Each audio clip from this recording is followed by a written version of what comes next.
हाँ, आज सेजल का बर्थडे है, परिका भी कह रही है, तो happy birthday to you Sejal. सारे बच्चों ने आपको विश किया है, सबने मैसेज भेजा है कि सेजल को हैप्पी बर्थडे कह दो। Are you listening my voice Sejal? There is no reply. Sejal, where are you? Are you here or not? Sejal है तो ये आवाज क्यों नहीं कर रही है? रिप्लाई सेजल। हाँ, आज सेजल का बर्थडे है, अनुज कह रहा है, तो happy birthday to you Sejal.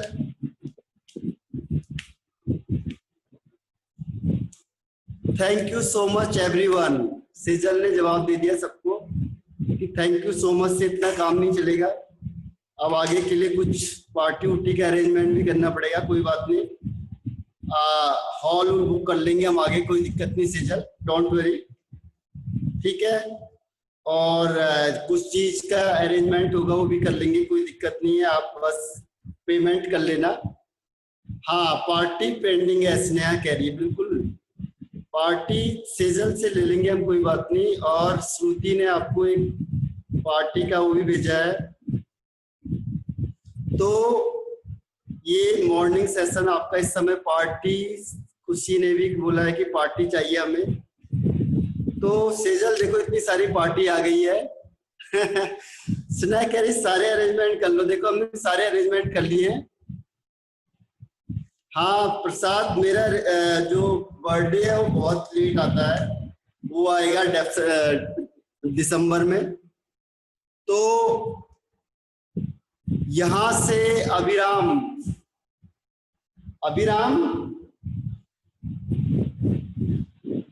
ऐसा हो नहीं पाएगा, लेकिन देखो हाँ मुरमई, बिल्कुल सही कहा आपने, यही मेरा बर्थडे का डेट है। तो यहाँ से हम लोग अपनी क्लास को स्टार्ट करते हैं, और फाइनली सारे बच्चों की तरफ से सेजल को हैप्पी बर्थडे, और सेजल ने भी सबको थैंक्स बोला हुआ है। और यहाँ से स्टार्ट करते हैं हम लोग।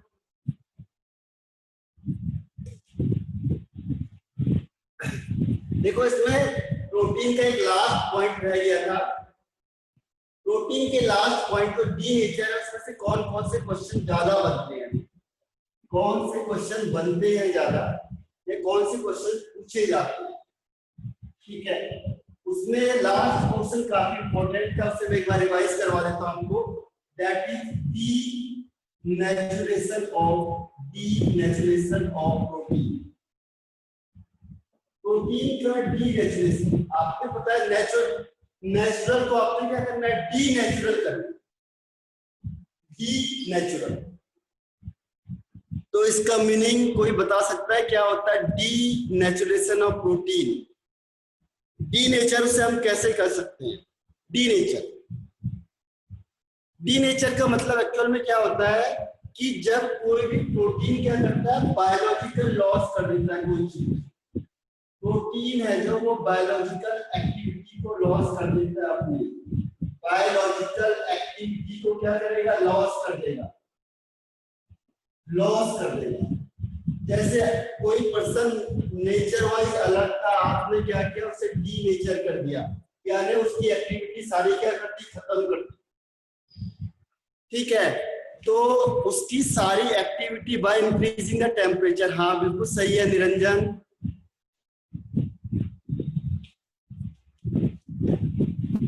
तो बायोलॉजिकल एक्टिविटी को हम लॉस कैसे कर सकते हैं? पहला आंसर निरंजन ने सही दिया है। एक और पॉइंट है, हम कैसे किसी भी प्रोटीन की बायोलॉजिकल एक्टिविटी को क्या कर सकते हैं, डिस्ट्रॉय कर सकते हैं, खत्म कर सकते हैं। कैसे करेंगे? उसकी पूरी बायोलॉजिकल एक्टिविटी को, उसके स्ट्रक्चर को हमने डिस्ट्रॉय कर दिया। इसमें ये भी आता है, हाँ वेरी गुड श्वेता, हाँ मैथिली वेरी गुड। तो इसमें दो पॉइंट है जिसकी वजह से आप बायोलॉजिकल एक्टिविटी को क्या कर सकते हो, उसकी खत्म कर सकते हो, डिस्ट्रॉय कर सकते हो। इसमें पहली चीज है बाय इंक्रीजिंग टेम्परेचर। आपने टेम्परेचर को बढ़ा दिया, जैसे आप टेम्परेचर को बढ़ाओगे क्या होगा, उसकी बायोलॉजिकल एक्टिविटी क्या होगी, खत्म हो जाएगी, यानी वो डी नेचुरल होगी। ठीक है। या फिर दूसरा हम क्या कर सकते हैं, बाई चेंजिंग पीएच, या तो हम उसके पीएच को चेंज कर दें और या फिर उसके टेम्परेचर को बढ़ा दें। अगर हमने इन दोनों में से कोई भी चीज करी तो जनरली क्या होता है, प्रोटीन अपनी बायोलॉजिकल एक्टिविटी को लॉस कर देता है, तो उसे कहते हैं D nature of protein, D nature of protein. ये क्लियर है सबको या कोई डाउट है?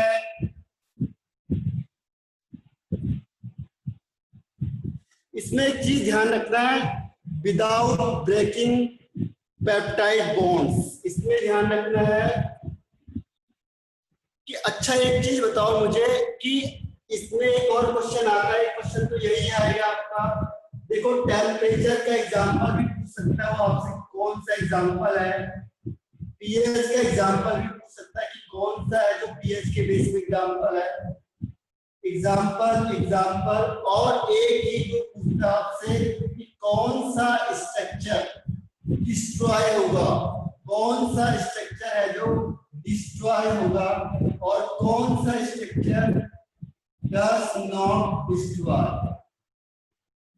कौन सा स्ट्रक्चर डिस्ट्रॉय होगा और कौन सा नहीं होगा। अब आ जाओ, अब बताओ मुझे कि डिस्ट्रॉय में बताओ स्ट्रक्चर। देखो आपको बताए थे 4 होते हैं, primary, secondary, tertiary and quaternary, यानी 1 डिग्री, 2 डिग्री, 3 डिग्री, 4 डिग्री। कौन सा डिस्ट्रॉय होगा? Maithili, destroy which one? Sejal, sorry Sneha, Niranjan, हाँ निरंजन बिल्कुल सही है, और जियाद का थोड़ा बहुत सही है, कशिश जैन राइट है। तो ये क्वेश्चन इसमें पूछा जाता है, ध्यान रखना, बोर्ड लेवल में या थोड़ा कॉम्पिटिटिव लेवल में सेम क्वेश्चन आते हैं, सीटी लेवल में। इससे एक क्वेश्चन ये बनता है अगर बोर्ड लेवल में आएगा कि डीनेचुरेशन ऑफ प्रोटीन किसे कहते हैं, विद एग्जांपल। और कई बार ये क्वेश्चन आता है कि डीनेचर ऑफ प्रोटीन से कौन सा स्ट्रक्चर डिस्ट्रॉय होता है, कौन सा नहीं होता है। तो इसमें ध्यान रखना, डिस्ट्रॉय होता है सेकेंडरी, टर्सरी एंड क्वार्टरनरी, यानी जितने बड़े बड़े वाले हैं सारे डिस्ट्रॉय हो जाते हैं। और कौन सा डिस्ट्रॉय नहीं होता? प्राइमरी डिस्ट्रॉय नहीं होता है, प्राइमरी सेव रहता है, प्राइमरी इंटैक्ट रहता है, प्राइमरी स्ट्रक्चर ऑफ प्रोटीन क्या रहेगा? सेम रहेगा। बाकी के सारे structure secondary, tertiary and quaternary क्या होगा? डिस्ट्रॉय हो जाएगा। ठीक है, इसे याद कर लेना क्योंकि इसमें से 2 ही टाइप के क्वेश्चंस आते हैं और प्रोटीन में ज्यादातर कई बार क्वेश्चन इसी से पूछता है।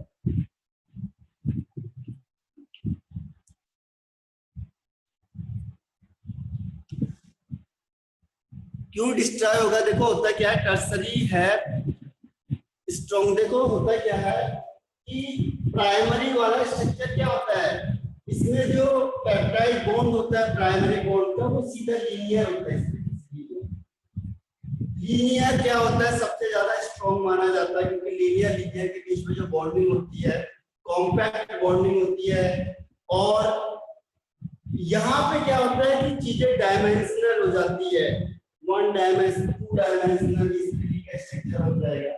ठीक है, तो ये है जो आपका बॉन्डिंग के रिस्पेक्ट से अगर हम देखेंगे तो आपको मैंने बताया था जो लीनियर स्ट्रक्चर होता है, लीनियर स्ट्रक्चर में फोर्स ऑफ अट्रैक्शन सबसे ज्यादा होगा क्योंकि क्या होते हैं? कॉम्पैक्ट होते हैं, वेरी कॉम्पैक्ट पैक होते हैं। और दूसरा ये किसी और ग्रुप के साथ कंबाइंड नहीं होते हैं, ये सीधा अपनी लाइन पे गया है। प्राइमरी का मतलब ये है, तो इसको डिस्ट्रॉय करने के लिए क्या है? बहुत ज्यादा एनर्जी की जरूरत पड़ेगी क्योंकि आपको एक अमीनो एसिड से दूसरे को तोड़ना है, बाकी पूरा लीनियर। जबकि सेकेंडरी, टर्सरी, क्वार्टरनरी में क्या होता है? अलग अलग बॉन्डिंग होती है। और वो बॉन्डिंग क्या होती है? अगर आप हीटिंग करेंगे या पीएच को चेंज करते हैं तो वो बॉन्डिंग आराम से डिस्ट्रॉय हो जाती है। ठीक है, तो इसमें इसीलिए क्या होता है, केवल प्राइमरी है जो ये प्राइमरी इंटैक्ट रहता है, सेम रहता है। बाकी सारे डिस्ट्रॉय हो जाते हैं।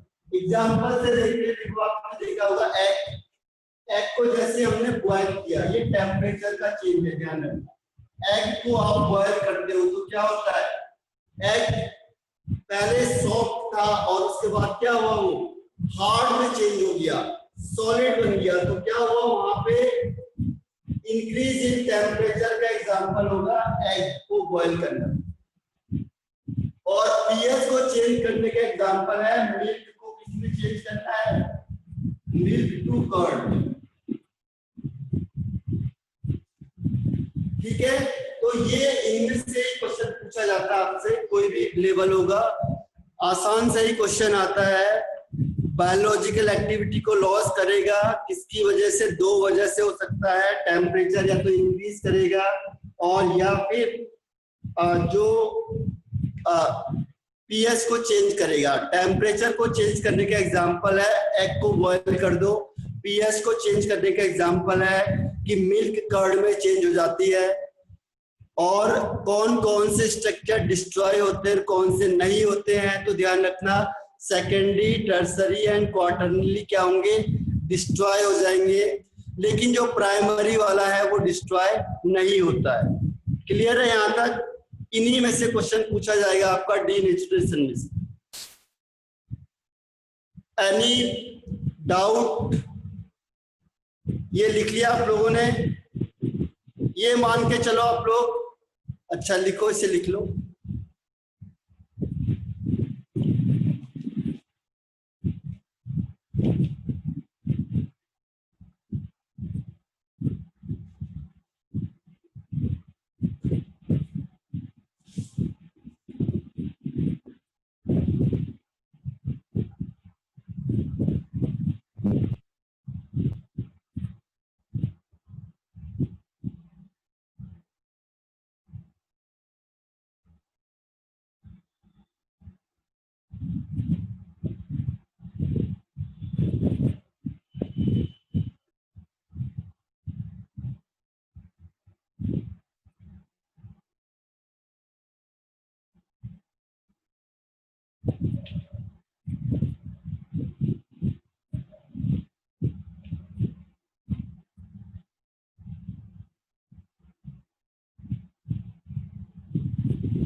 अच्छा हो गया, ये कंप्लीट हो गया ना सबका? आगे बढ़ जाएं? ठीक है, तो देखो ये आपका प्रोटीन का खत्म होता है। अब हम क्या करते हैं कि दिव्यांग और निरंजन, थैंक यू। इसके बाद हम आगे बढ़ते हैं न्यूक्लिक एसिड पे। आपको ध्यान रखना है कि लास्ट में क्या करूंगा, एक मैं ऐसा वीडियो डालूंगा जिसमें आपको वो पॉइंट ज्यादा टारगेट करने हैं जहां से क्वेश्चन की प्रोबेबिलिटी या किस टाइप के क्वेश्चन ज्यादा पूछे गए हैं। तो ये आपका आज और कल में ऑनलाइन ऑफलाइन, कल संडे है तो कल ऑफ होगा तो आपको ऑफलाइन वीडियो मिल जाएगा, और आज और कल में इसके सारे नोट्स भी आपको प्रोवाइड हो जाएंगे।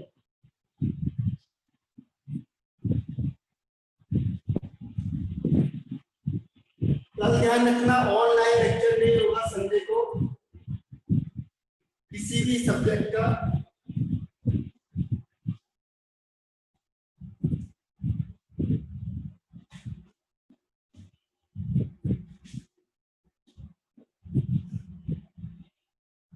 अब नेक्स्ट टॉपिक एक इंपॉर्टेंट है इसमें, थर्ड नंबर का। सबसे पहले क्वेश्चन आएगा आपका कार्बोहाइड्रेट से, अगर उससे नहीं आए तो सेकंड आता है प्रोटीन से, उससे नहीं आए तो तीसरा नंबर इसमें आता है nucleic acid. Nucleic acid, nucleic acid कहते किसे हैं, कोई बता सकता है? व्हाट इज, बायो वाला student, what is nucleic acid? What is nucleic acid? Any student? Kashish, Maithili, Niranjan, define क्या होगी? Define, what is the definition of nucleic acid?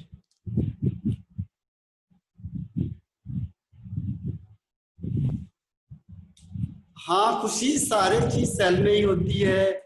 RNA और डीएनए टाइप हो गए न्यूक्लिक एसिड की, Maithili. But how can you define कि this one is nucleic acid? What is the role of nucleic acid?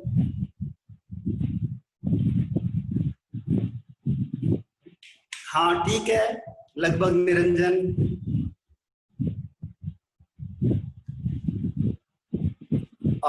Nucleotides है, प्रसाद ठीक है, लगभग मैथिली ठीक है। तो देखो हम स्टार्ट करते हैं। Nucleic acid present in living organisms. वाह भाई वाह, गजब है प्रसाद, कमाल कर दिया, very good. Nucleic acid living things में होता है, सेल लिविंग थिंग्स में होता है, गोल्जी बॉडीज लिविंग थिंग्स में होती है, ठीक है, very good. Mitochondria present in living thing. तो एवरीथिंग जो सेल में प्रेजेंट होती है वो सारी की सारी क्या है, लिविंग थिंग्स में होती है। लेकिन what is the role of nucleic acid? Nucleic acid क्या होता है? एक जनरली एक ऐसा सब्सटेंस होता है जो आपकी जेनेटिक इंफॉर्मेशन को ट्रांसफर करता है, जेनेटिक इंफॉर्मेशन को ट्रांसफर करता है from one cell to another, एक जगह से दूसरी जगह पे ट्रांसफर करता है, दैट इज कॉल्ड। वैसे क्या होता है, जिसमें आपने कहा था जैसे ये आरएनए डीएनए हो गए, इसके दो टाइप हो गए, डीएनए एंड आरएनए, ठीक है। तो इसका पर्टिकुलर डिफाइन से वैसे कोई मतलब ज्यादा नहीं होता, इसलिए मेरे ख्याल से आप लोगों ने बहुत करेक्ट इंफॉर्मेशन नहीं किया था इसका, ठीक है।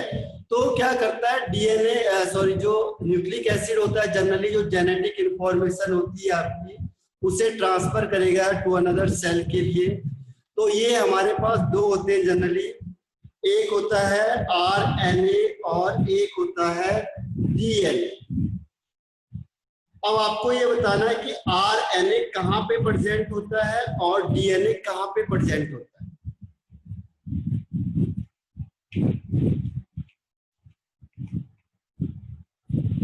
कोई बता सकता है? एक मिनट, फिर मैं पहले लिख रहा हूं इसको, हेडिंग को, कि आरएनए और डीएनए, आरएनए कहाँ पे प्रेजेंट होगा और डीएनए कहाँ पे प्रेजेंट होगा।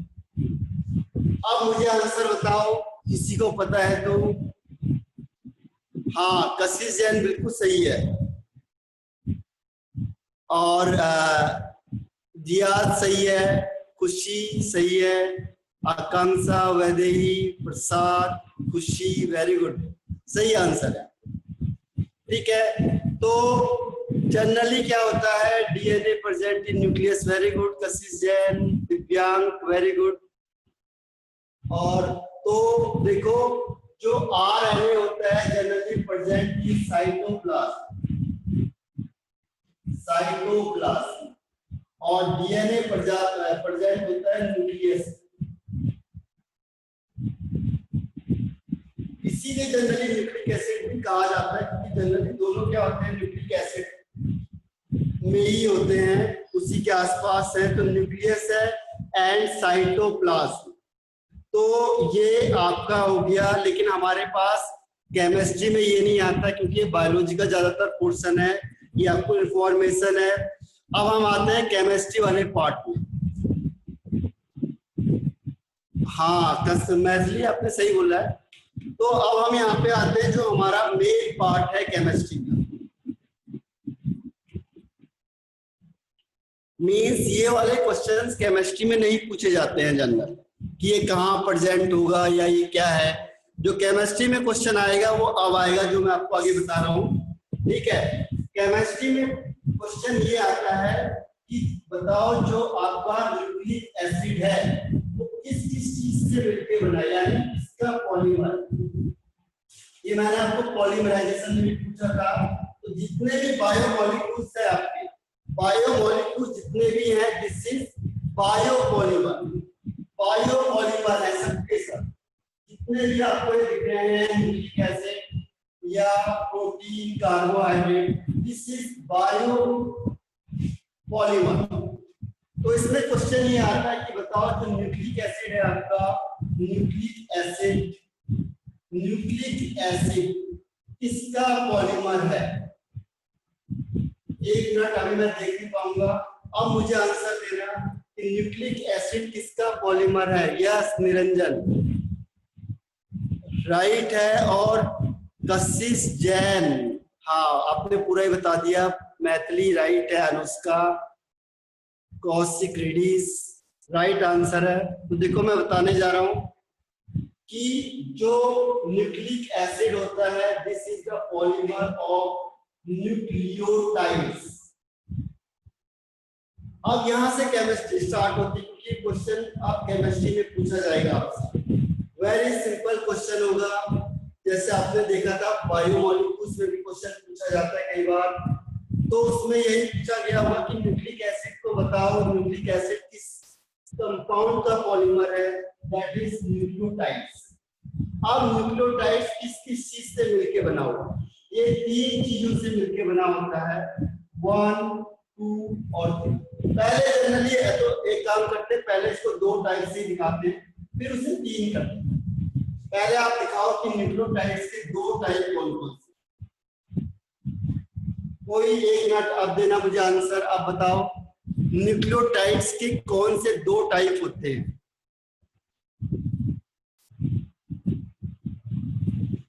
एनी वन, अब रिप्लाई करो।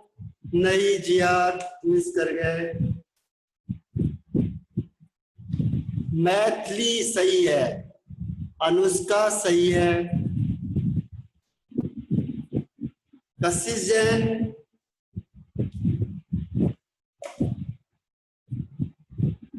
दिव्यांग, हाँ कोशिश सही है, हाँ मैथिली सही है, सानिका, परिगा अच्छा ट्राई किया आप लोगों ने, वेल ट्राई, परिगा ट्राई अगेन, रेडीज next time, all the best. तो देखो आपको न्यूक्लियोटाइड्स बताना है, तो न्यूक्लियोटाइड्स जनरली दो चीज का कॉम्बिनेशन होता है और वो कॉम्बिनेशन है आपका न्यूक्लियोसाइड्स। साइड्स को कहता है, टाइड्स को बाद में आने तो पहले साइड हो जाओ। साइड क्या कह रहा हूं? कह रहा है साइड हो जाओ, सारे साइड, न्यूक्लियोसाइड्स सारे साइड हो जाओ। और फॉस्फेट या फॉस्फोरिक एसिड, ठीक है, न्यूक्लियोसाइड्स या फिर और फॉस्फेट, ये दो चीज का कॉम्बिनेशन होता है। क्या चीज का? Nucleosides and phosphate.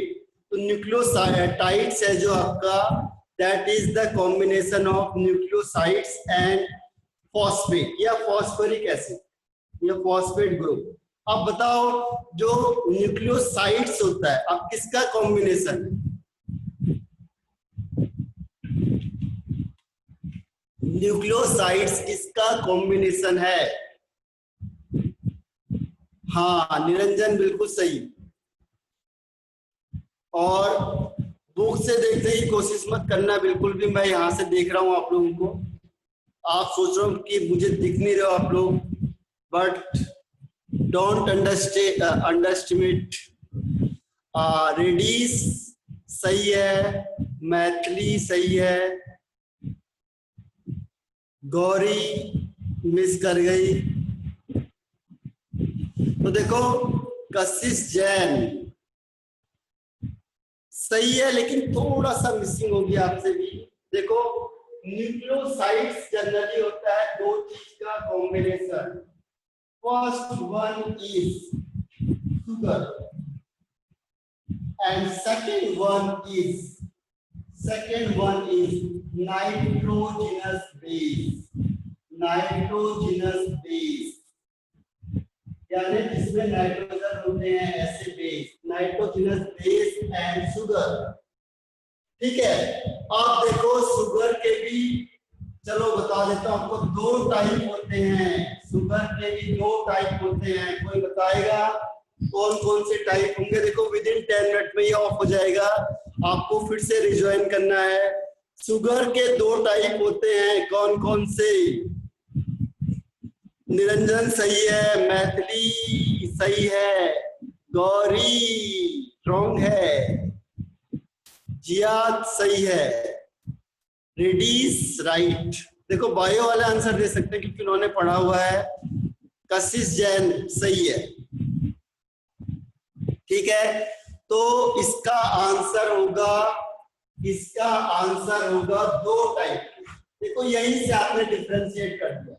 शुगर अगर राइबोज होगा तो उसे कहते हैं DRNA, R से बन गया RNA, और दूसरा होता है डीऑक्सीराइबोज। और आपको एक चीज की इंफॉर्मेशन मैं यहाँ पे देता हूँ, मैंने वहां नहीं दी थी आपको पहले, कि डीऑक्सीराइबोज ये मोनोसैकेराइड होते हैं दोनों। ठीक है, ये इंफॉर्मेशन लिख लेना आप लोग कि डीऑक्सीराइबोज एक ऐसा मोनोसैकेराइड होता है, डीऑक्सीराइबोज एक ऐसा मोनोसैकेराइड होता है। कैसा होता होगा? ऐसा। ठीक है, इसे हटा देता हूं।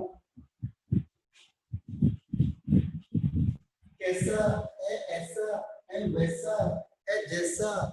तो क्या होता है? डीऑक्सीराइबोज एक ऐसा मोनोसैकेराइड होता है। इसकी कोई बता सकता है खास बात? क्या बताने जा रहा हूँ मैं? डीऑक्सीराइबोज एक ऐसा मोनोसैकेराइड यूनिट है जो नो वन इज देयर। देखो, डीऑक्सीराइबोज एक ऐसा मोनोसैकेराइड होता है, ऐसा मोनोसैकेराइड होता है। डीऑक्सीराइबोज एक ऐसा मोनोसैकेराइड होता है जिसका फॉर्मूला होता है C6H12O5। एक ऐसा मोनोसैकेराइड होता है जिसका फॉर्मूला बिलोंग नहीं करता मोनोसैकेराइड के साथ, C6H12O5। क्लियर है यहां तक? डीऑक्सीराइबोज से क्या बनेगा? DNA बनेगा। हाँ, पेंटोज शुगर होता है, सही है, लेकिन शुगर जब भी होगा तो क्या होता है? ये मोनोसैकेराइड होते हैं दोनों। C6, अरे पेंटोज में क्या होगा? अच्छा, 1 2 3 4 5। हाँ, अगर 5 होगा, C5 है राइट, तो C5 के बेसिस का फॉर्मूला क्या बनेगा? C5 के बेसिस का फॉर्मूला बनेगा C5H कितना होगा फिर? 10O5। तो यहाँ पे O5 ना होगी, क्या हो जाएगा? O4 हो जाएगा। अगर ये मोनोसैकेराइड है तो क्या होता है? पेंटोज शुगर है राइट, पेंटोज शुगर मतलब C5 होता है। तो डीऑक्सीराइबोज एक्चुअल में क्या होता है? देखो, जो मोनोसैकेराइड होता है, जो भी मोनोसैकेराइड होगा, क्योंकि मोनोसैकेराइड मैंने आपको बताया था, मोनोसैकेराइड जनरली 3 से लेकर 7 तक होते हैं। मोनोसैकेराइड आपका C3 से C7 तक होते हैं। तो ये सही है, ये होता है पेंटोज शुगर होता है, पेंटोज शुगर राइट है। पेंटोज शुगर होगा तो C5 हो जाएगा। C5 के बेस पे क्या होना चाहिए था? C5H12O5। लेकिन जो डीऑक्सीराइबोज होता है, हाँ मैथिली क्या कह रहे हो, एक बार फिर से बोलना।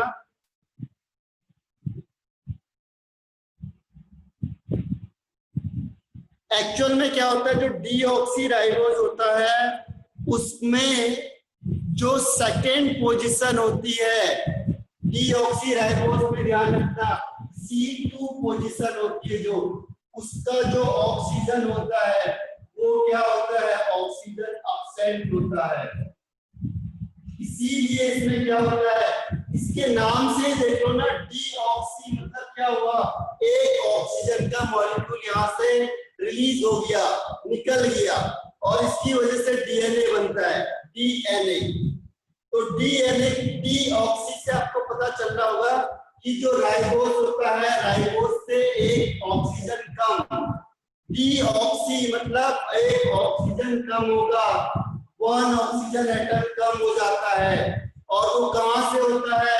C2 पोजीशन से होता है, इसीलिए इसे कहते हैं डीऑक्सीराइबोस। तो ध्यान रखना, इस डीऑक्सीराइबोस में जो मोनोसेक्राइड यूनिट होगी उसका फॉर्मूला होगा जो उसमें ये एक ऑक्सीजन कम होगा ऑलवेज। अब बताओ क्या कहना चाह रहा हूं Maithili, Niranjan? Any doubt, any questions, anything? No? हाँ, OS की जगह पे H होगा।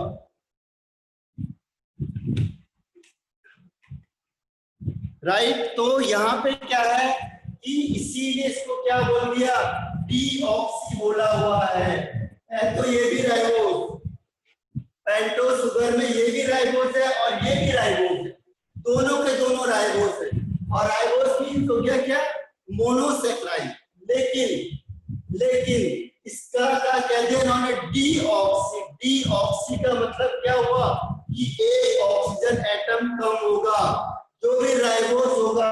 तो राइबोस का एक्चुअल में फॉर्मूला होता है मोनोसेक्राइड का, और वहां से ये एक ऑक्सीजन कम है। इसीलिए मैंने कहा कि जो भी मोनोसेक्राइड का फॉर्मूला होगा, इसका जो फॉर्मूला होगा वो मोनोसेक्राइड को फॉलो नहीं करता। क्लियर है? कई बार ये क्वेश्चन पूछ लेता है आपसे कि कौन सा ऐसा ये राइबोस है या कौन सा मोनोसेक्राइड है जनरली जो इस फॉर्मूले को फॉलो नहीं करेगा। ठीक है, दैट इज डीऑक्सीराइबोस। डी का मतलब रिलीज हो जाना, ऑक्सी मतलब ऑक्सीजन एटम। एक ऑक्सीजन एटम रिलीज होगा और वो कहां से होगा? C2 पोजीशन से होगा, यानी वहां पे OH ऑक्सीजन एब्सेंट है, मींस पहले OH था और OH को रिप्लेस करता है हाइड्रोजन। पहले वहां पे OH ग्रुप हम हर समय लगा रहे थे, आपको बताया था मैंने। शुगर मींस क्या होता है? पॉलीहाइड्रोक्सी, यानी बहुत सारे हाइड्रोक्सी ग्रुप लगेंगे। तो वहां पे जहां पे OH ग्रुप होगा सेकंड में, उसकी जगह पे क्या आ जाएगा? हाइड्रोजन आ जाएगा, यानी इसका ऑक्सीजन रिलीज हो जाता है, हट जाता है। इसीलिए हम इसे कहते हैं डीऑक्सीराइबोस।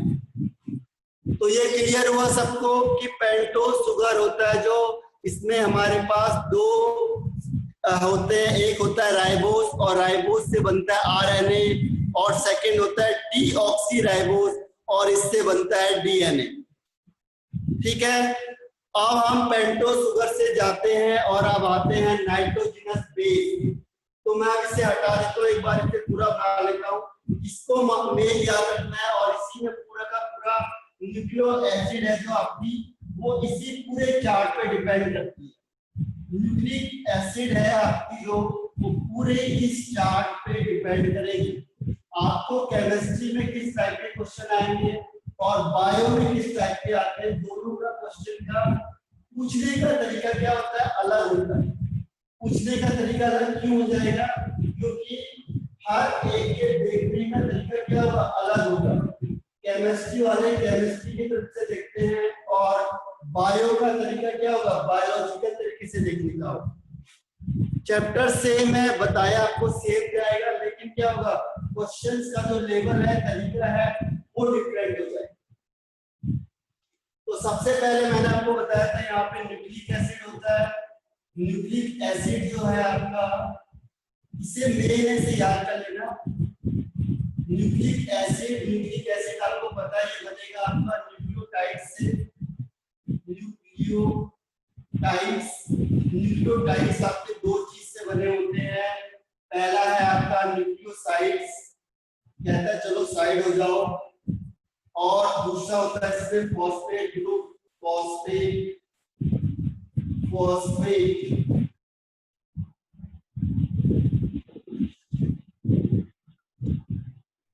तो आप सब लोग आ गए? ठीक है, जो एब्सेंट है, जो नहीं दिख रहा है, वो हाथ खड़ी करो जरा। ओके जी। तो देखो यहाँ तक हमने कहा था। अच्छा, प्रसाद कह रहा है मैं नहीं आया हूँ, कोई बात नहीं प्रसाद, आ जाओ आप आराम से। तो न्यूक्लियोटाइड शुगर है, इसमें देखो पेंटो शुगर के दो टाइप हैं। फर्स्ट इज राइबोस, और राइबोस से बनता है आरएनए, और दूसरा इसमें आता है deoxy ribo. Deoxy, deoxy means क्या होता है, जिससे ऑक्सीजन निकल गया, तो इससे बनता है डीएनए। डीएनए में जो शुगर होता है दैट इज डीऑक्सी राइबो, तो इससे बना है डी मींस डीएनए, और आर फॉर आरएन। इसके बाद नाइट्रोजनस बेस। नाइट्रोजनस बेस के भी दो टाइप होते हैं। नाइट्रोजनस बेस के भी दो टाइप होते हैं। बताओ जरा, नाइट्रोजनस बेस के भी दो टाइप होते हैं, कौन कौन से होंगे, हमें कैसे पता चलेगा? हाँ, अनुष्का सही है, निरंजन सही है, रेडी सही है, Ziyad right, Maithili right.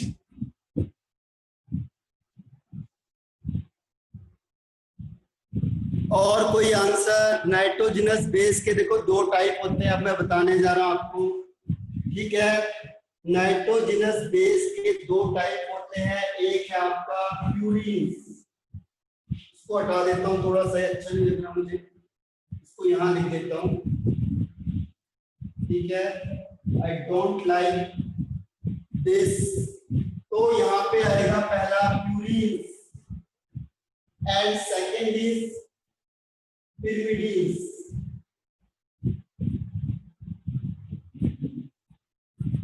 Purines and pyrimidines, nitrogenous base, यहाँ पे नाइट्रोजन वाले सारे ग्रुप होंगे, तो that is called nitrogenous base. Nitrogenous base के भी दो टाइप होते हैं। First one is purines, PURINES, और second one is pyrimidines, PINES कह सकते हैं। तो प्यूरिन्स एंड pyrimidines दो टाइप होते हैं। अब आपको ये बताएगा कि प्यूरिन में कौन से आएंगे और pyrimidine में कौन से। पहले प्यूरिन में बताओ, प्यूरिन के कौन कौन से टाइप्स होंगे? प्यूरिन के कौन कौन से टाइप्स हैं? प्यूरिन, हाँ बिल्कुल सही कहा Niranjan, Maithili very good. Short form में भी लिख दो चल जाएगा, क्योंकि स्पेलिंग मुझे भी नहीं आती है। जियाद राइट है, रेडीज राइट है, ठीक है। तो प्यूरिन्स का वैदेही, गुड। तो प्यूरिन्स के देखो दो टाइप होते हैं प्यूरिन्स में। First one is adenine and second one is guanine. नाम से सुन लो आप लोग, क्योंकि मैं केवल क्या लिख रहा हूँ, इसके सिंबल को लिख रहा हूँ, ठीक है। ए फॉर एडेनिन, स्पेलिंग में बोल रहा हूँ, लिखते चले जाना, ADENINE, A for adenine, ADENINE। और second is guanine, G is GUANINE, guanine. Purines के दो टाइप होते हैं, that is adenine and guanine. तो ये क्या होते हैं? डबल रिंग वाले होते हैं, ध्यान रखना, इसमें दो रिंग होती है। यहाँ पे जो प्यूरिन्स होते हैं इसमें दो रिंग फ्यूज्ड होती है, फ्यूज रिंग होती है दो। और pyrimidine में क्या होती है? केवल सिंगल रिंग होती है, इसमें केवल एक ही रिंग होता है बस। pyrimidines में केवल एक ही रिंग होती है, जबकि प्यूरिन्स में दो रिंग आपस में फ्यूज होती है। अब कोई बता सकता है कि जो pyrimidines होते हैं उसमें कौन कौन सी चीजें होती हैं? pyrimidines में कौन कौन सी होती है? हाँ, आकांक्षा, सरोज पठान, सानिका, निरंजन वेरी गुड, रेडीज राइट आंसर, मैथिली राइट है, सानिका, अनुष्का, वैदेही, जियाद वेरी गुड। तो देखो मैं शॉर्ट में लिख रहा हूं इसे। कशिश जैन बताओ जरा, पिरामिडीन्स के कौन कौन से पॉइंट्स होते हैं? There are 3 types of pyrimidines. First one is cytosine, uracil and thymine. तो मैं शॉर्ट में से लिख रहा हूं कि स्पेस कम है हमारे पास, ठीक है। C for cytosine, T for thymine and U for uracil. Cytosine, thymine and uracil, तो इसे शॉर्ट में लिखेंगे CTU, ठीक है। Don't CT in air but CTU, this is pyrimidines, ठीक है। कहीं आप लोग कह रहे होंगे, तो CTU यानी cytosine, thymine and uracil. C for cytosine, CYTOSINE, cytosine. U for uracil, URACIL, and T for thymine, THYMIN। पूरा का पूरा जो न्यूक्लिक एसिड है वो इन्हीं पे डिपेंड करता है। अगर आपको ये आ गए तो थोड़ी थोड़ी सी चीज आपको बतानी पड़ेगी, और क्या होगा, आपको ये ऑटोमेटिकली आ जाएगा। क्लियर है यहाँ तक? ये पूरा स्ट्रक्चर आपका न्यूक्लिक एसिड का। न्यूक्लिक एसिड न्यूक्लियोसाइड से बने होते हैं। न्यूक्लियोसाइड्स बनते हैं न्यूक्लियोसाइड्स एंड फॉस्फेट ग्रुप से। जो न्यूक्लियोसाइड्स होता है that is pentose sugar. Actual में निरंजन क्या है कि जो मैथ्स वाले स्टूडेंट होते हैं उनको थोड़ी दिक्कत आती है, क्योंकि बायो ने पढ़ा हुआ है, और मैथ्स वाले क्या होते हैं कि उनके लिए ये न्यू टर्म्स होते हैं, इसीलिए थोड़ा सा हम फोकस करते हैं। बाकी का आपको सारा सब कुछ आता होगा इसका, न्यूक्लिक एसिड का। बस क्या है कि जो ये टर्म्स हैं ये मैथ्स वालों के लिए क्या होते हैं, जो मैथ्स वाले उनके लिए थोड़े से ही क्या होते हैं, नए टर्म्स होते हैं। तो उनको ये बार बार आपको रिपीट करना है मैथ्स वाले स्टूडेंट को, क्योंकि ये टर्म्स आएगा आपको इसी के बेस पे क्या है आगे की चीजें आ जाएंगी। पूरा का पूरा जो कॉन्सेप्ट होता है वो इसी के चीज पे बेस्ड है। पेंटोज शुगर होता है, राइबोस एंड डीऑक्सीराइबोस। और नाइट्रोजनस बेस का मतलब इसमें नाइट्रोजन होंगे, बहुत सारे नाइट्रोजन ही नाइट्रोजन होते हैं। इसके 2 टाइप्स होते हैं, प्यूरिन्स एंड पिरिमिडिन्स। प्यूरिन्स होता है, प्यूरिन्स के 2 टाइप होते हैं, A for adenine and G for guanine. और पिरिमिडिन्स के 3 टर्म्स होते हैं, that is cytosine, thymine and uracil. कोई मैथ्स वाला स्टूडेंट है जिसको इसमें डाउट है तो मैं आगे बढ़ जाता हूँ इससे। बस अब आपको इसमें फाइनल टेस्ट देना है इसमें, और ये क्या होगा आपका फिनिश हो जाएगा। तो आप बताओ कि इसमें कहाँ पे अगर आपको लग रहा है एनीवन, एनी प्रॉब्लम, या यहाँ पे सबको क्लियर है? मैथ्स वाले स्टूडेंट्स रिप्लाई। ये इसका बेसिक जो बैकबोन है वो ये है आपका पूरा का पूरा। निहारिका, अनुज, आकांक्षा, सानिका, अभिराम, प्रसाद, परिका, डेल भी कह रहा है यस। देखो हमारा कंप्यूटर भी वेरी इंटेलिजेंट है, वो भी कह रहा है बिल्कुल सही है। तो हम आगे बढ़ जाते हैं इसके। अब देखो क्या होता है, कॉम्बिनेशन कैसे होगा। अभी हमने कहा कि जुड़ते चले जाएंगे, अब जुड़ते कैसे चले जाते हैं।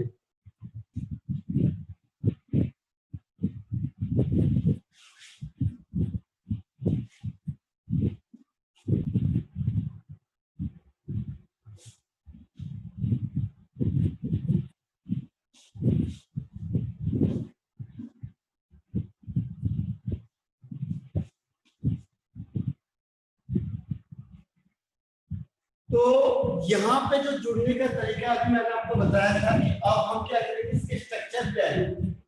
इसमें क्वेश्चन क्या पूछा जाता है, सबसे ज्यादा जो क्वेश्चन इसमें पूछा गया है, एक तो डीएनए से पूछा गया है, एक ये पूछा गया है जो 2 न्यूक्लियोसाइड्स आपस में कंबाइन होते हैं, न्यूक्लियोटाइड्स अगर आपस में कंबाइन होते हैं उसके बीच का बॉन्ड कौन सा होगा। ये कई बार आपको क्वेश्चन पूछा जाता है अगर इसमें से क्वेश्चन आता है तो जनरली क्या होता है, इस टाइप का क्वेश्चन ज्यादा पूछा जाता है आपसे। आप देखो, अगर हमने इसमें बनाना है क्या, किसी को पता है ये दो न्यूक्लियोटाइड्स के बीच में कौन सी बॉन्डिंग होती है? हाँ निरंजन, बिल्कुल सही कहा आपने। तो ये क्वेश्चन पूछा जाएगा, रेडी सही है, ठीक है। अब देखो कॉम्बिनेशन के लिए मैंने बताया था आपको मैथिली सही है। देखो कॉम्बिनेशन के लिए अभी मैंने क्या बताया था आपको, कॉम्बिनेशन का तरीका बताया था कि हमने क्या किया, शुगर लिया और शुगर को मैंने ऐड कर दिया किसके साथ, किसके साथ ऐड किया, बेस के साथ, नाइट्रोजनस बेस के साथ। अब क्वेश्चन क्या आता है, शुगर मैंने जनरली पेंटो शुगर बना दिया है। पेंटो शुगर का मतलब इस तरीके से बनाना है इसको, 1 2 3 4 5, ये पेंटो शुगर बन गया आपका। पेंटो शुगर में देखो OH ऊपर होगा यहाँ पे, तो ये OH ऊपर है फर्स्ट पोजीशन में, तो आप समझ जाओगे कौन सा किसकी बात कर रहे हैं हम, ठीक है। Second third and fourth one CH2OH, यानी बाकी सब H लगे, तो ये हो गया, दिस इज कॉल्ड राइबोज, ये राइबोज है, तो ये वन पोजीशन, ठीक है। और सेकेंड इसमें आता है अगर प्यूरिन्स होगा, तो प्यूरिन्स का जनरली जो फॉर्मूला होता है प्यूरिन्स का, प्यूरिन्स में साइटोसिन दिखा दिया आपको, या जनरली प्यूरिन का जो फॉर्मूला होगा, प्यूरिन के लिए क्या होता है, 2 रिंग बनते हैं यहाँ पे 1, और इसमें से देख लेता हूं मैं जरा, प्यूरिन्स का जो फॉर्मूला स्ट्रक्चर बनेगा, ये नाइट्रोजन है, ये नाइट्रोजन है, यहाँ पे डबल बॉन्ड है, और ये इधर से कंबाइन हो गया 1 2, इस तरीके से स्ट्रक्चर बन गया। देखो ये आपको ये दिख रहा है ऐसे, और ये बॉन्ड है, तो मैंने कहा था जो आपको पिरिमिडीन्स बनेगा, सॉरी प्यूरिन्स मिलेगा, वो फ्यूज्ड फॉर्म में मिलेगा इस तरीके से।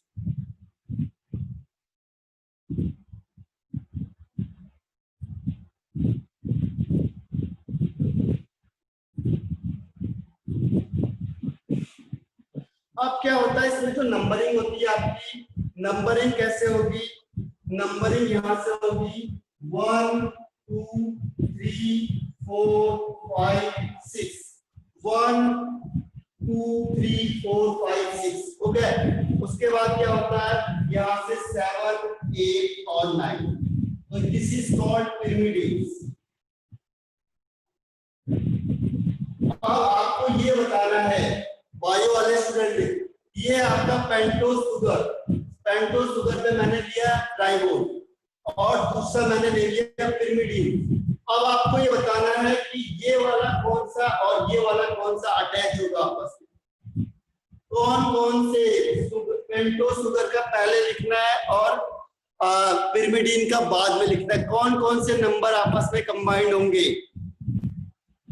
Reply fast if you know. ये पिरिमिडीन्स है मैथिली, दिस इज पिरिमिडीन्स। आपने प्यूरिन्स बनाया है, अच्छा सॉरी प्यूरिन्स है, sorry this is purines. Purines में डबल बॉन्ड था और पिरिमिडीन्स में सिंगल है, तो ये प्यूरिन्स बन गया, ठीक है। अब बताओ आपकी इन दोनों में से कौन सा कॉम्बिनेशन होगा, कौन सा कॉम्बिनेशन करेगा राइबोज का, कौन सा पार्ट प्यूरिन्स के कौन से पार्ट के साथ कंबाइंड होगा।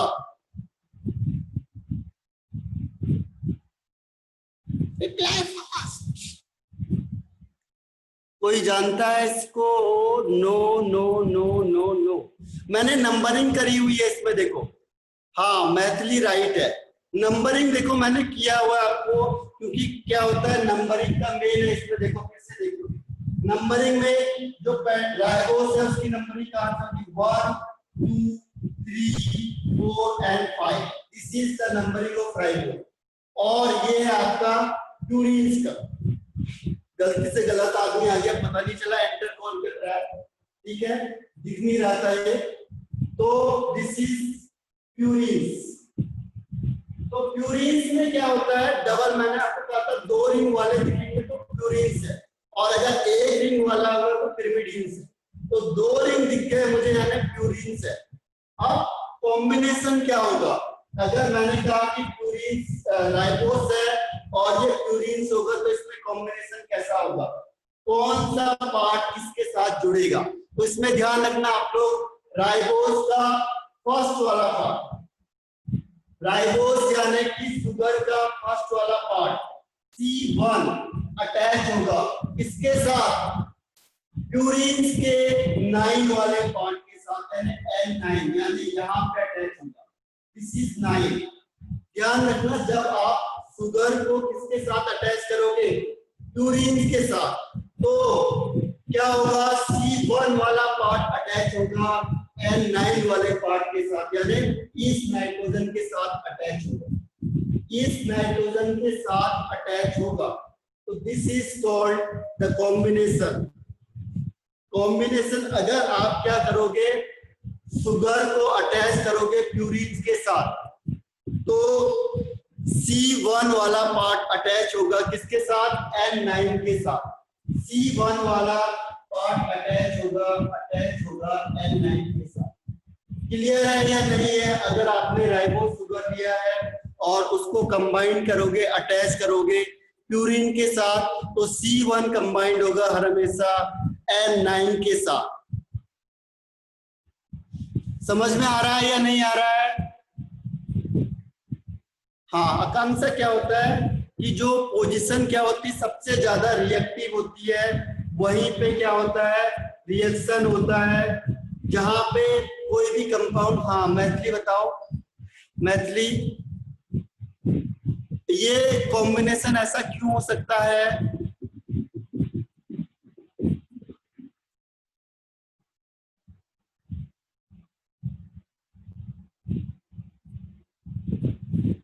C1 C9 के साथ कंबाइन क्यों होगा?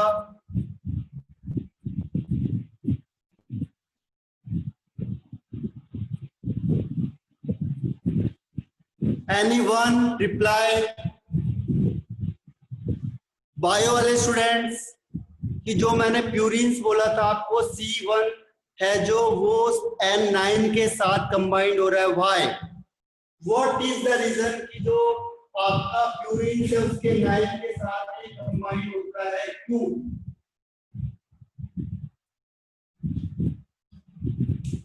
No any answer. चलो मैं इसका आंसर आपको बता रहा हूं, डोंट वरी। इसका आंसर क्या होता है, देखो सबसे पहली चीज हम क्या करते हैं, रिएक्टिविटी पे ध्यान देते हैं।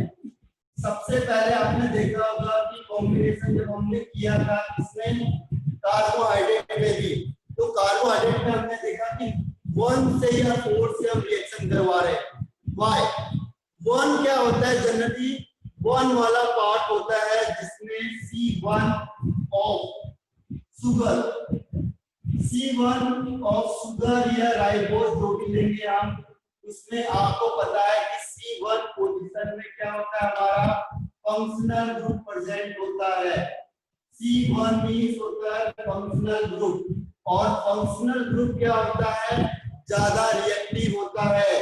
ये कौन सी पोजीशन है जरा याद करो, अभी देखो ये यहाँ पे भी आ गया, दिस वन इज कॉल्ड, अब मैंने आपको इसमें बताया था, बताओ ये हेमी एसिटल है, हेमी एसिटल है या हेमी कैटल है या कैटल है या एसिटल है। आपको 4 ऑप्शन देते हैं, देखो 1 2 या एसिटल और कैटल, 1 2 3 4।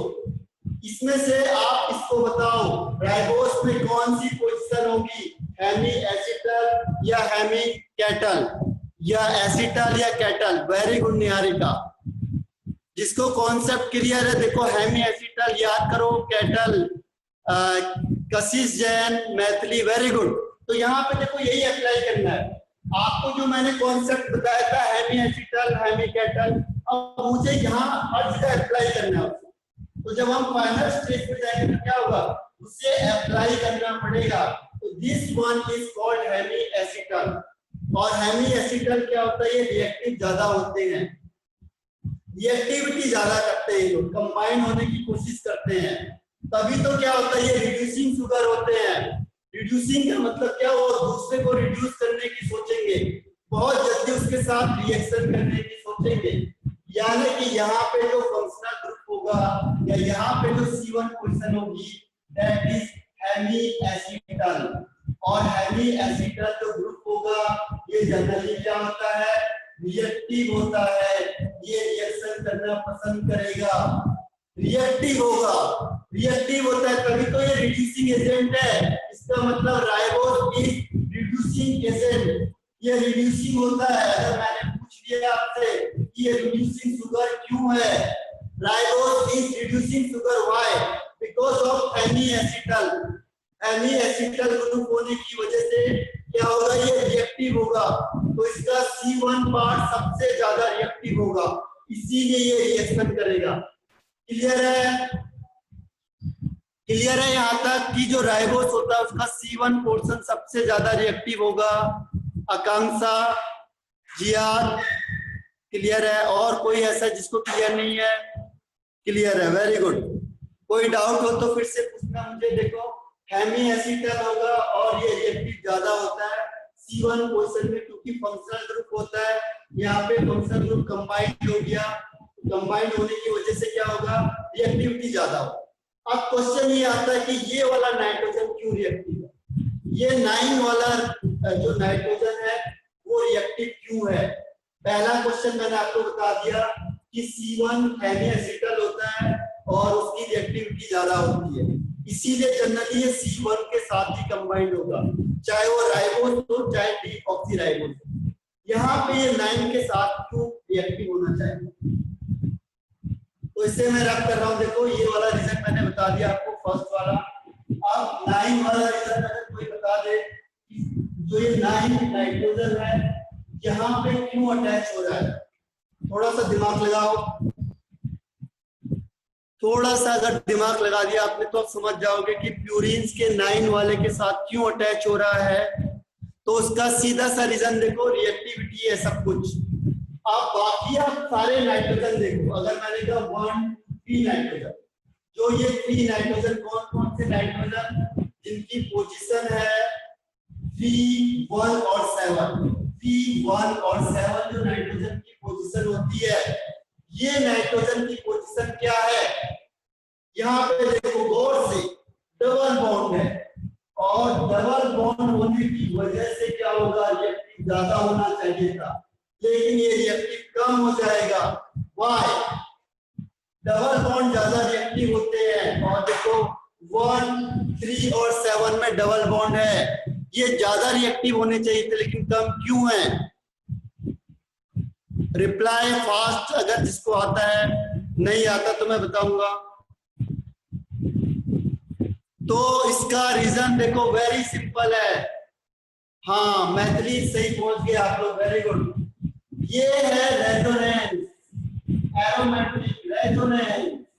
यहाँ पे देखो डबल बॉन्ड ऑल्टरनेट सीक्वेंस में है, डबल बॉन्ड सिंगल बॉन्ड फिर डबल बॉन्ड फिर सिंगल फिर डबल बॉन्ड फिर सिंगल फिर डबल फिर सिंगल बॉन्ड फिर कुछ नहीं।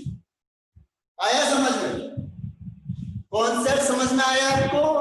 जो नाइट्रोजन C1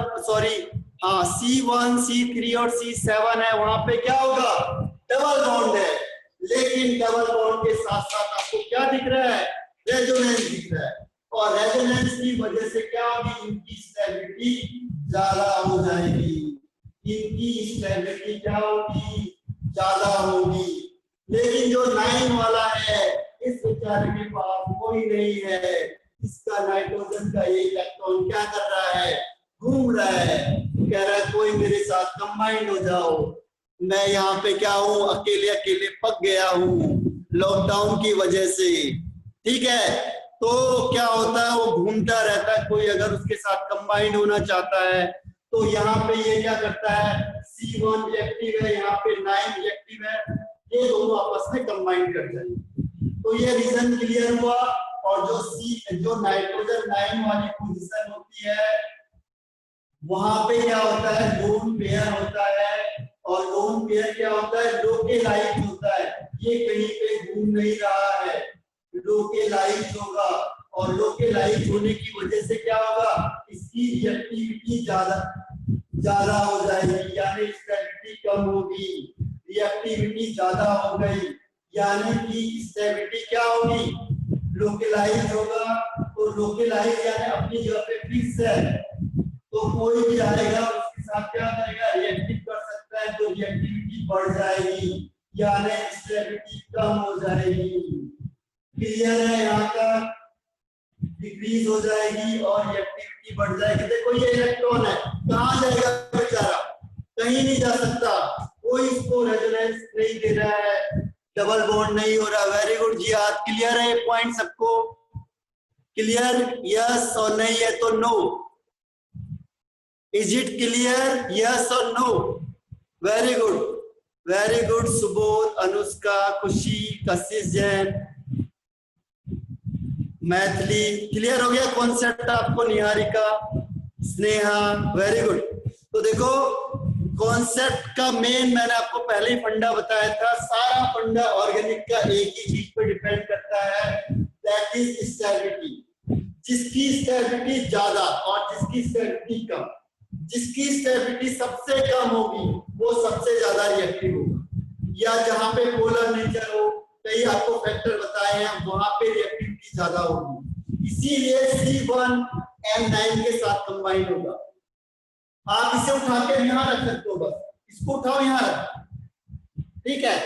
और ऐसे ही पोजीशन किसके साथ होगी, अगर सपोज करो यहाँ पे पिरिमिडीन्स हो गया, तो ध्यान रखना ये कॉन्सेप्ट को मैं अब फाइनलाइज कर रहा हूं कि अगर बेस शुगर है आपका और यहाँ पे बेस क्या है, इसे लिख लो, आप लोग लिखना चाहोगे तो, for your kind of knowledge, क्योंकि आपकी बुक में या किसी भी बुक में ये नहीं लिखा होगा, ध्यान रखना। आप कोई भी बुक उठा के देख लो आप, तो उसमें ये नहीं लिखा होता है, क्योंकि ये रीजन नहीं बताए होते। वहां पे आपको सीधा ये बताया जाएगा कि जो C1 होगा राइबोज का, वो पिरिमिडीन्स के प्यूरिन्स के एंड नाइट्रोजन के साथ कंबाइंड होगा, ठीक है। There is no reason for anyone, तो अगर आप चाहते हो इसका रीजन पूछा भी नहीं जाता है जनरली, ये आपको इंफॉर्मेशन के लिए बताया हुआ है, ठीक है। This is only for your information, क्योंकि बहुत रेयर चांस है ऐसे लॉजिकल क्वेश्चन यहाँ पे नहीं आते, यहाँ पे सिंपल सा क्वेश्चन पूछा जाएगा आपसे, पर ये नॉलेज होनी चाहिए आपको, इसलिए मैंने बता दिया। विद इन 10 मिनट में खत्म हो जाएगा। देखो आपको मैं बेसिक और लॉजिकल टर्म्स सिर्फ बता रहा हूँ, ताकि अब मैं ऑफलाइन वीडियो डालूंगा आपको, तो आपको वो लॉजिक समझ में आ जाएगा। सिर्फ मैं आपको बताऊंगा ये यहाँ से यहाँ ऐड हो गया, आपको समझ में आ जाएगा ऐसा क्यों। और ऐसे में सेम दूसरा पॉइंट आपका बना देता हूँ, दैट इज पहला मैंने आपको प्यूरिन्स का बताया था, और second one is पिरिमिडीन्स। Second one जो कॉन्सेप्ट है वो क्या है आपका, पिरिमिडीन्स का। तो पिरिमिडीन्स को भी एक बार बता देते हैं, और पिरिमिडीन्स का जो आपका लॉजिक होगा, इसे मैं रख कर देता हूँ यहाँ पे। सेकेंड वन इज, ये मेरे ख्याल से सबने बना लिया होगा, स्क्रीनशॉट ले लेना, ये अपने दोबारा आपका आएगा भी, वीडियो लेक्चर में आ जाएगा, डोंट वरी। इसके साथ साथ सिंपल से क्वेश्चन जो इसमें पूछे जाते हैं वो आपको बता दिए जाएंगे, ताकि आपको कोई भी दिक्कत ना आए। अब क्या होता है, सेकेंड क्वेश्चन है यहाँ पे, दिस इज पिरिमिडीन्स, इसमें N1 पोजीशन पे लगा हुआ है और N3 पे लगा हुआ है, ठीक है। यहाँ पे डबल बॉन्ड है, ये तो ऑल्टरनेट सीक्वेंस में सारे डबल बॉन्ड लगे हुए, ऑल्टरनेट सीक्वेंस में सारे डबल बॉन्ड लगे हुए। तो ये आपका हो गया पिरिमिडीन्स। अब इसमें क्या होगा, 1 2 3 4 5 एंड 6। तो ये देखो ये लिख लिया होगा मेरे ख्याल से आप लोगों ने, तो इसमें ध्यान रखना आप लोग कभी भी कि जब भी अगर मुझे शुगर के साथ क्या करना होगा, पिरिमिडीन को ऐड करना है, इस शॉर्ट में हमें क्या करना पड़ेगा,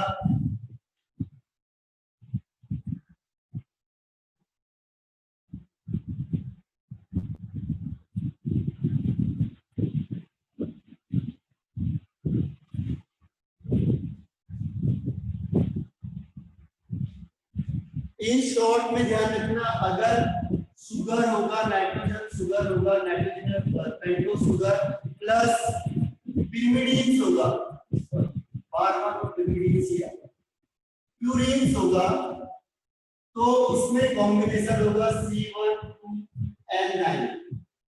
ठीक है, अगर ध्यान रखना नाइट्रोजनस शुगर हो गया और क्लोरीन हो गया तो कॉम्बिनेशन होता है C1N9। और अगर यहाँ पे हो गया शुगर प्लस पिरिमिडीन होगा तो इसमें कौन सा कॉम्बिनेशन होगा, कोई गैस कर सकता है? अगर इसमें पिरिमिडीन हो गया तो कौन सा कॉम्बिनेशन होगा? कहाँ गए लोग, इतना सन्नाटा काहे को है? No reply. कशिश यहाँ पे तो 9 है ही नहीं, रेडिस तब भी थोड़ा बहुत सिग्निफिकेंट है आपका आंसर। इसमें देखो पिरिमिडीन्स में केवल टाइम हो गया सर, इसीलिए अच्छा टाइम हो गया है। Maithili right answer. देखो इसका मैं डायरेक्ट आंसर बता देता हूं आपको। इसमें क्या होगा, C1 और N1 दोनों कंबाइंड होगा, C1 एंड N1 दोनों कंबाइंड होगा, यानी ये 1 पोजीशन से कंबाइंड होगा। क्योंकि ओवरऑल क्या है इसके पास, आप ध्यान रखना, जब भी एक चीज का ध्यान रखना आप लोग, दोनों कंडीशन सेम है, लेकिन अगर किसी ग्रुप के साथ लोन पेयर भी अटैच है और डबल बॉन्ड भी अटैच है तो ये डीलोकलाइज नहीं होता है, ये घूमेगा नहीं।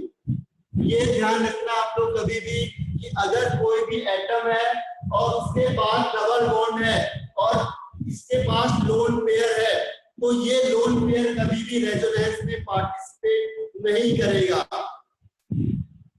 ठीक है, कहीं आप लोग सोचोगे कि ये लोन पेयर भी मूव कर रहा होगा तो ये जो आपका थीम है वो क्या होगी, गलत हो जाएगी।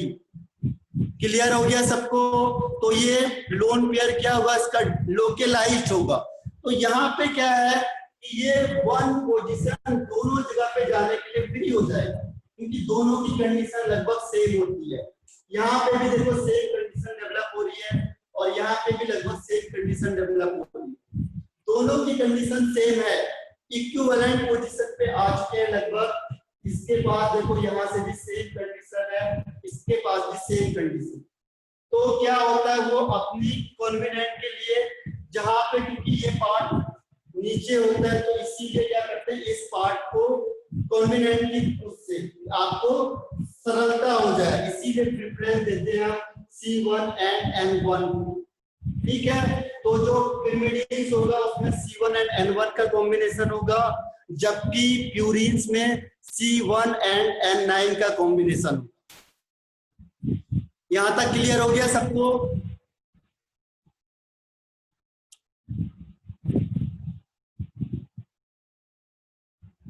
ओके, अच्छा टाइम हो गया है ना, इसीलिए।